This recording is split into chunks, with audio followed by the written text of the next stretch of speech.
Hey, I wonder if they're really not here after all. Well, maybe they went out somewhere. But the car is here, though. When my husband said that, he took out the key to my parents' house and went inside. Huh? What's this smell? As we were wondering what the strange smell was, my husband and I witnessed an unbelievable scene right before our eyes. Dad, what on earth is going on here? My name is Harper and I'm 35 years old. It has been 5 years since I married my husband. Our first meeting was at a matchmaking party. At that time, I wasn't particularly thinking about getting married or anything, but my friend insisted that I should join, saying it would be a good opportunity. At the matchmaking party I was invited to, I met Skylar. Skylar and the other men, including him, were all elite businessmen working for the same foreign company. So it seems like my friend was determined to make the matchmaking party a success. To be honest, I thought I would be content as long as I worked and had a decent life, so I didn't change my attitude based on someone's profession. But I joined the party along with him. The women attending the party were eagerly trying to obtain something they didn't have, their eyes filled with ambition. As I felt slightly overwhelmed by these carnivorous women, I was approached by a stranger. It seems like you're not enjoying yourself much. Huh? No, that's not true. The food and drinks are delicious. You're at a party and you're going to tell me what you think of the pub? Harper, you're funny. Oh, really? How about we go out for a meal together sometime? At that moment, I didn't show much enthusiasm, but it seemed like I stood out to him and piqued his interest. We only exchanged contact information for now, and I didn't have any particular expectations, because I really thought it was just a formality. However, he quickly contacted me and invited me to dinner. I didn't expect him to approach me so much. Somehow I decided to go for a meal with him just to give it a try, but it turned out to be more enjoyable than I thought. I started wanting to meet him again. After that, we went out for meals and dates several times. And we gradually became closer. And that's how our relationship started. I never expected that the matchmaking party I attended just as a formality would lead to us dating, so I was surprised. He and I continued to have a good relationship. But then it happened. Huh? Long-term stay in France? How long is that? Around 5 to 10 years. Huh? That long? Yeah, so Harper, would you marry me and come with me? Huh? It was a sudden proposal from him. I was taken aback by how sudden it was, but at that time I was already head over heels for him, so I decided to go with him. Yes, please take care of me. Really? Yes! He was overjoyed when I accepted his proposal. He was going to be assigned as a representative to the France in 6 months. Before that, we decided to have a wedding ceremony. We immediately introduced each other to our parents and had a family meeting.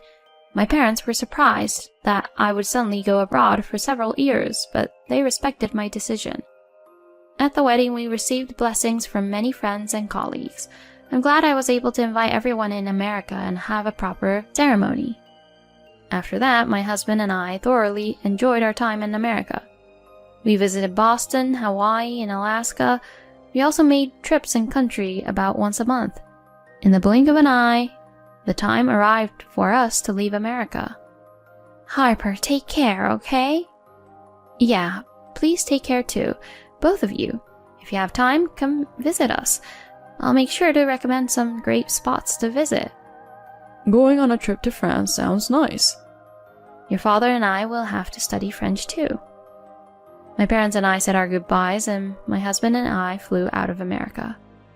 Skylar, your family didn't come to the airport? My dad is really busy with work, and my mom and sister had dinner together at home yesterday. We said our goodbyes, so it's fine. I see. Well, I guess it's expected when it's their own son. And Skylar works for a foreign company, so maybe he doesn't take it as seriously, even with overseas business trips and all. Anyway, my husband and I arrived in France and started our life there. We lived in Lyon, a city known for its thriving tech industry. You often see businessmen in suits talking about business on their phones with wireless earphones, gesturing and walking by. I entered a cafe and leisurely enjoyed a cup of coffee. I couldn't help but think that prices in France are high. I bought groceries at a huge supermarket and went home to cook, waiting for my husband to return.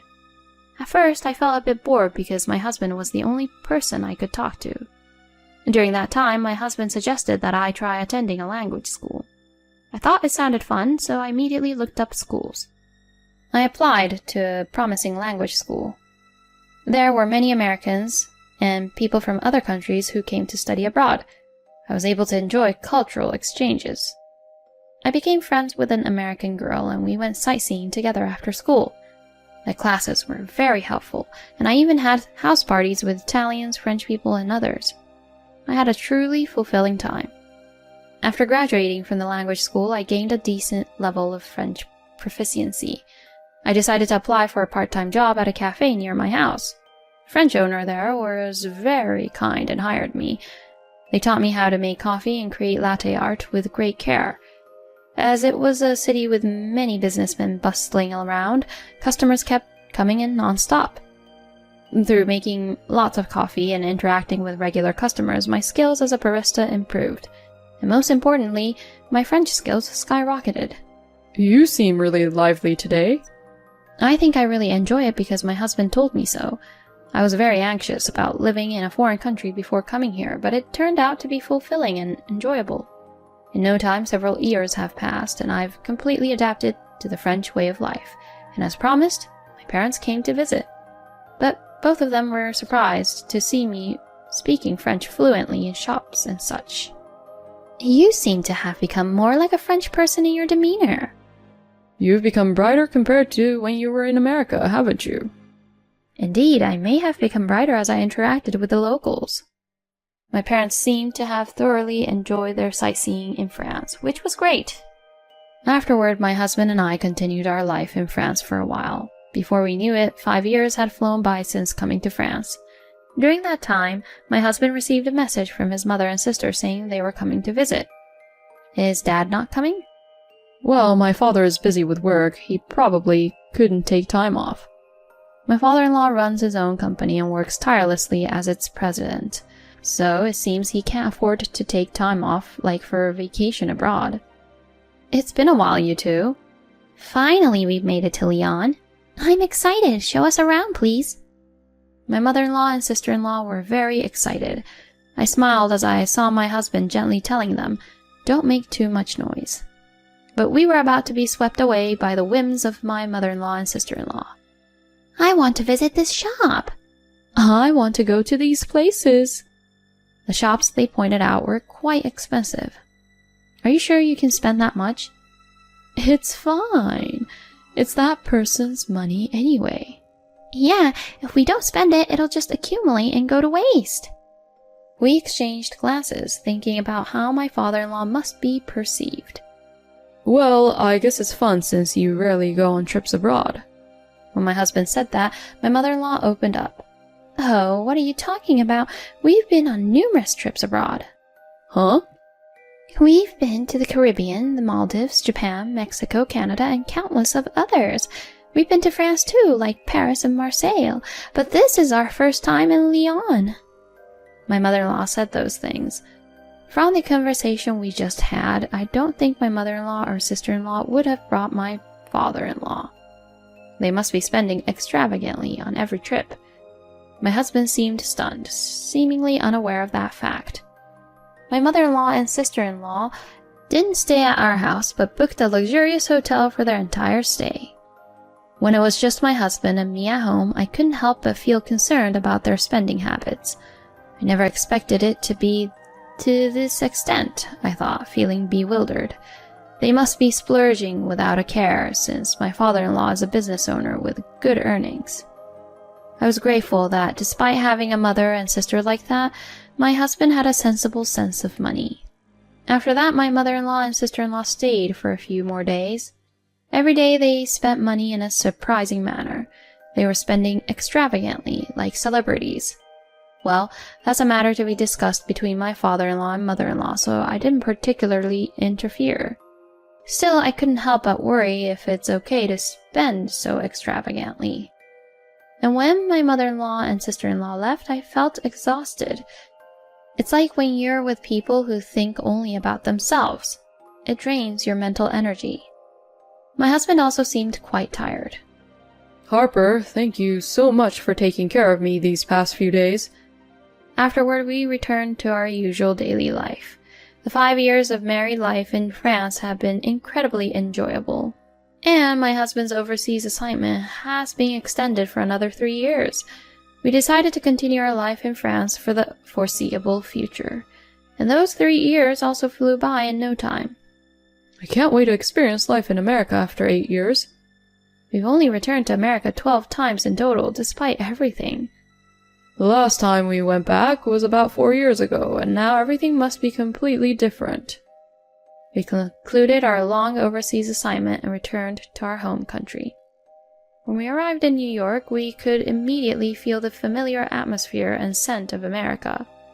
After staying in a hotel, we immediately began searching for an apartment near my husband's workplace. We visited several properties with the intention of renting a place close to his office. We found a promising apartment and signed the contract. Then we went to visit each other's families to share the news of our return. First, we went to my parents' house. My parents were overjoyed to see me again after such a long time. However, as time passes, parents also age, so we should cherish every moment we have with them. Well, I'm almost 70 years old now. We're enjoying a leisurely life as a couple. That's great, as long as you're in good health. We shared stories and had a great time talking about our experiences in France. We ordered delicious pizza delivery and enjoyed a drink, creating a fun time together. As it was already late, we decided to stay overnight at my parents' house. A few days later, my husband and I visited my in-laws' house. But when my husband tried calling them, there was no answer. At least we wanted to give them a brief greeting, so we decided to visit their house. Looks like they're not home after all. Even when we rang the doorbell, there was no response. Well, maybe they went out somewhere. But their car is still here. Saying that, my husband took out the house key and went inside. Is it okay to enter without permission? They might just not be aware. And besides, I'm part of this family, so it's fine. Reluctantly, I followed my husband into the house. What's the smell? As soon as we entered the house, we were hit by a strong and pungent odor. Wondering what the smell was, my husband and I witnessed a shocking scene. Dad, what on earth is going on here? To our surprise, my father-in-law was crawling on the floor in his current state. We didn't ask how long he hadn't washed his clothes, but compared to the last time we saw him, he looked extremely thin. The smell was probably due to the fact that he hadn't been bathing. Dad, what happened? What about Mom? As my husband desperately asked, my father-in-law spoke in a barely audible voice, mentioning something about needing food. I quickly checked the kitchen and found a few cans of soup, so I decided to make soup for him. In the meantime, my husband cleaned up the dirty room and, following my instructions, wiped my father-in-law's body. Just that much made my father-in-law look cleaner than before. Dad, the soup is ready. Can you sit up? I'm sorry. The truth is, I injured my legs and back, and I can't get up on my own. Huh? My husband and I were speechless upon hearing this surprising fact. It seemed that my father-in-law had reached a state where he needed care, and we had no idea about it since we hadn't heard anything from my mother-in-law. In a hurry, my husband and I supported my father-in-law and helped him sit on the sofa. Then my husband cooled down the soup and fed it to his father. It feels like a dream. I can't remember the last time I had a warm meal like this. What do you mean, Dad? Let's hear the full story after we go to the hospital. We immediately called a taxi and took my father-in-law to the hospital. He was diagnosed with malnutrition and needed to be hospitalized urgently. According to the doctor, his condition was quite critical. After receiving some intravenous fluids and calming down a bit, we listened to my father-in-law's story. How could Mom and the others? The story we heard there was shocking. Apparently, a few years ago, my father-in-law announced his retirement due to the leg and back injury and entrusted the management of his company to his subordinates returning home. During that time, my mother-in-law and sister-in-law didn't provide any caregiving or household support at all. Not only that, they went out to play every day and left everything to the hired helpers.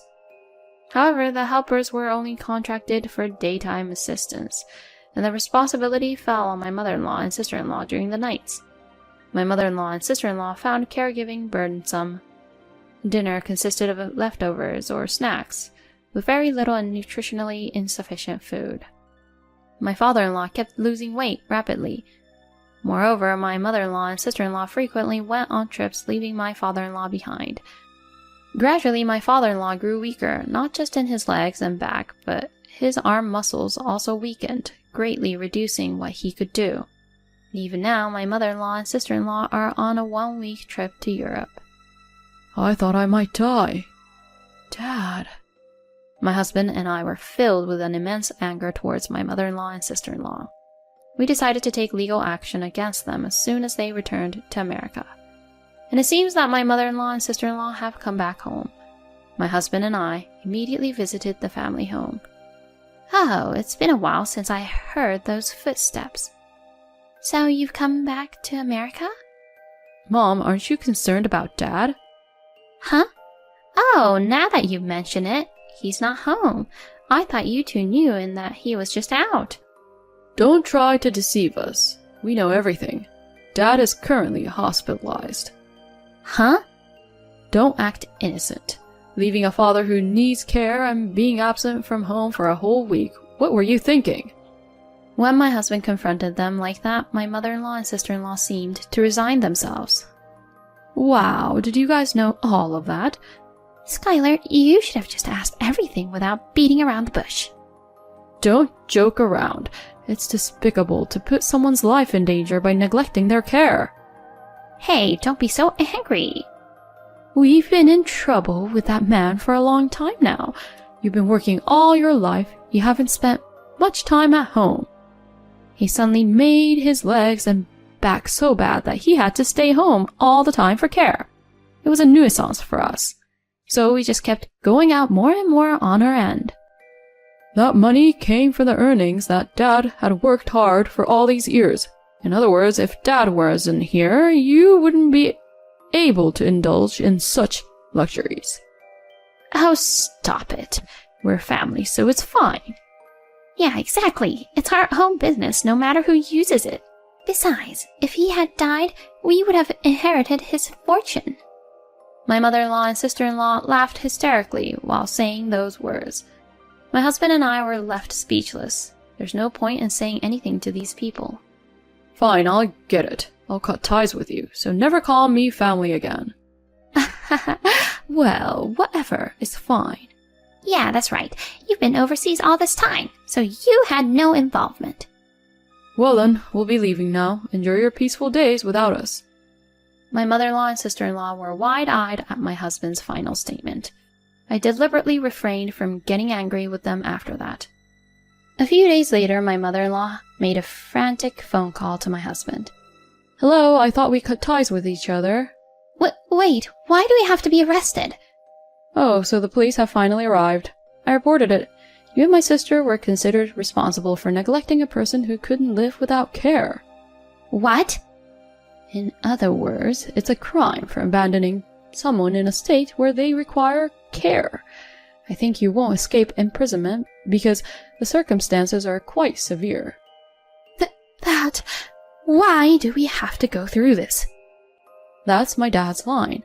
He worked hard for the family's sake, and yet he was betrayed in such a way.